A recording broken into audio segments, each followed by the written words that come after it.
వెంకటేశ్వర స్వామి వారి ఆలయంలో డిసెంబర్ 30 నుండి 2025 జనవరి 23వ తేదీ వరకు అధ్యయనోత్సవాలు ఘనంగా జరగనున్నాయి.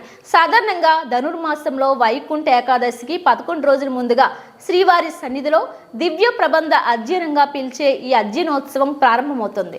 ఈ సందర్భంగా స్వామివారి ప్రాశస్త్యంపై 12 మంది ఆల్వార్లు రచించిన దివ్య ప్రబంధ పాసురాలను శ్రీ వైష్ణవ జియంగార్లు గోష్ఠిగానం చేస్తారు. ఆల్వార్ దివ్య ప్రబంధంలోని 4000 పాసురాలను 25 రోజుల పాటు శ్రీవారి ఆలయంలోని రంగనాయకుల మండపంలో శ్రీ వైష్ణవులు పారాయణం చేస్తారు. కాగా తొలి 11 రోజులను పగల్పొత్తు అని, మిగిలిన 10 రోజులను రాపొత్తు అని వ్యవహరిస్తారు.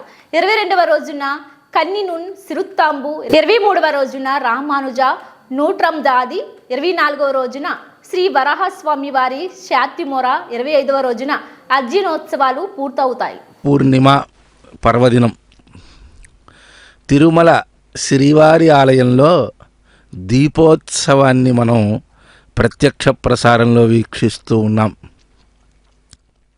తిరుమల ఆలయంలో ఈ యొక్క కార్తీక దీపోత్సవం నిర్వహింపబడుతుంది గనక అనాదిగా మనకి ఈ సౌరమాన పద్ధతిలో మనకి ఆంధ్రదేశంలో చాంద్రమానము సూర్యుణ్ణి చంద్రుణ్ణి అనుసరించి తమిళనాడు మొత్తం కూడా చాలా విశేషంగా ఈ యొక్క కృత్తికా దీపోత్సవాలు వైభవంగా నేడు నిర్వహింపబడుతూ ఉంటాయి.